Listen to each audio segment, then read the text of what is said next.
This is the face of a big city, crowded, busy. This complexity sometimes results in accidents.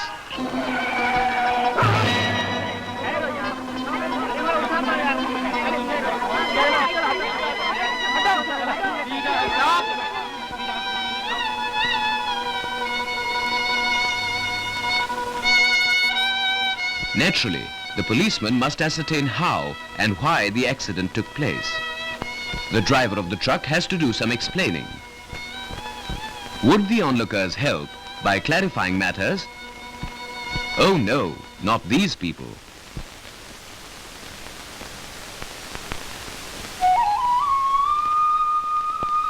One among them comes forward and tells the policeman what he saw. The driver of the truck is innocent, and Shantilal is prepared to repeat this whenever necessary.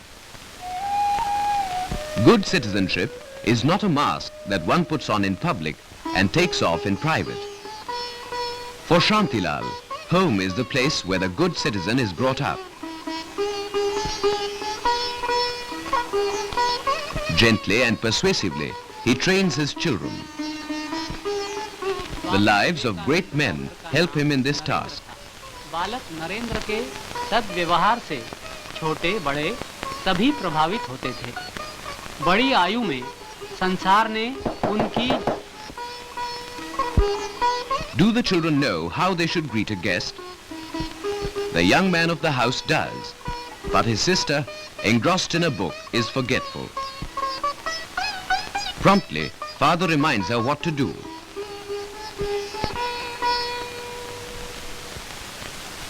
While the elders talk, the little girl moves on. It's the radio this time.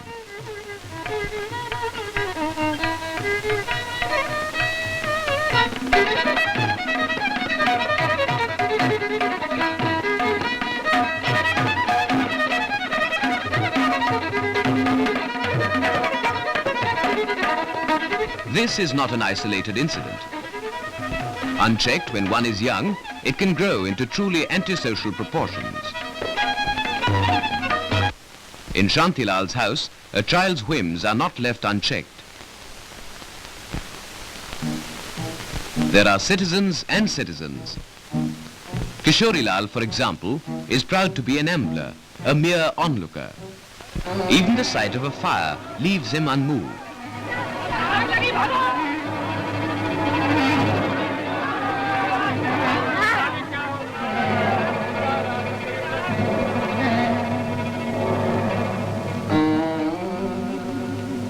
Will he or won't he? Ah, well, someone else can phone the fire brigade. A perfect example of indifference. Not quite, perhaps, for we can pick and choose from the myriad people that make up society. On the behavior of the individual depends the welfare of the community. Good citizenship will ensure society's forward march. But what is a good citizen? Well, for a start, he is a good family man. Then he is one who obeys laws made by his elected representatives. Another obligation is to other members of society. He must show them the same consideration and sympathy as he himself expects to receive. The railways, for example, are one of the essential services run by the state for our common good. Their smooth running depends upon our cooperation. But there are some who insist on bringing mountains of luggage. Dhaniram is one of them. He is a firm believer in his own comfort, no matter if others are inconvenienced.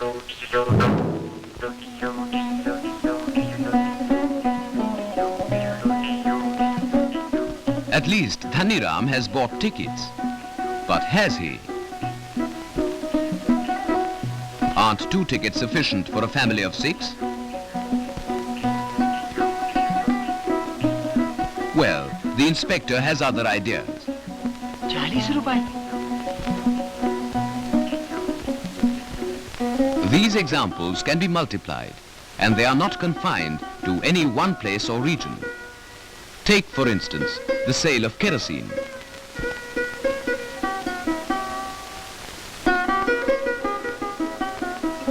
While people queue up for the oil, Chaggan Lal is toying with the rumor of a future shortage.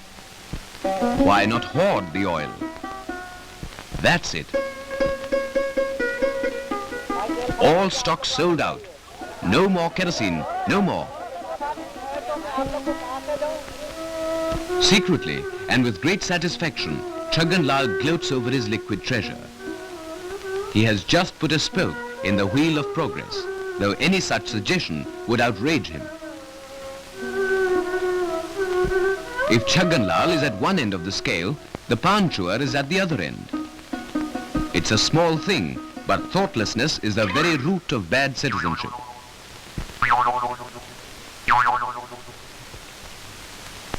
Food wrappings, waste paper and popcorn bags all need careful disposal.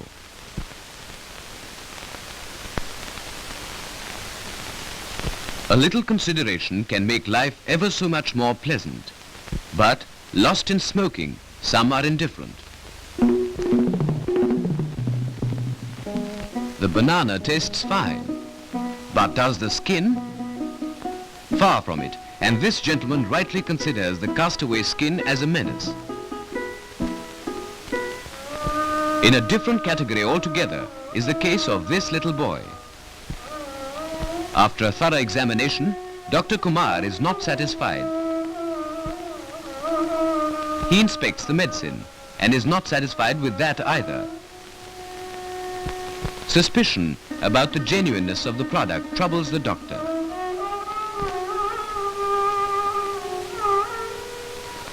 The patient has to be removed to the hospital. But the doctor's duty does not end there. Good citizen that he is, he informs the drug controller of his doubts about the medicine.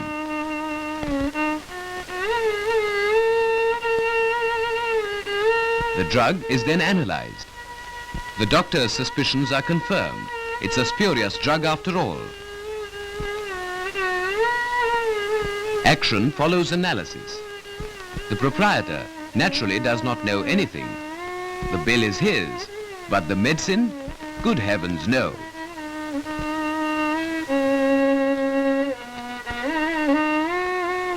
The spurious drug is at last traced to its source.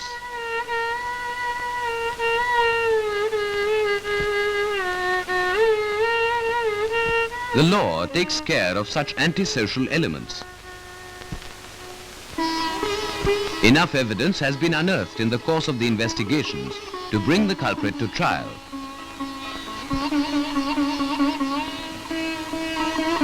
The court passes judgment and the spurious drug seller gets his due.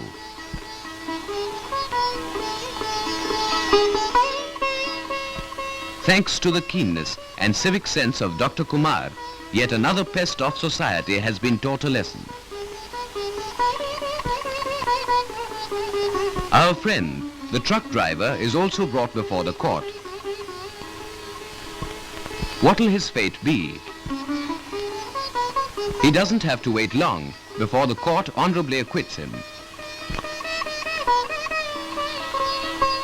Once again, a good citizen has saved the situation.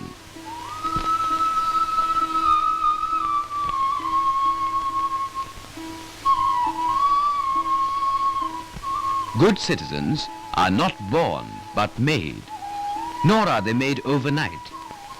In the house, in these impressionable years, the seeds of good conduct can take firm roots if truly and patiently planted.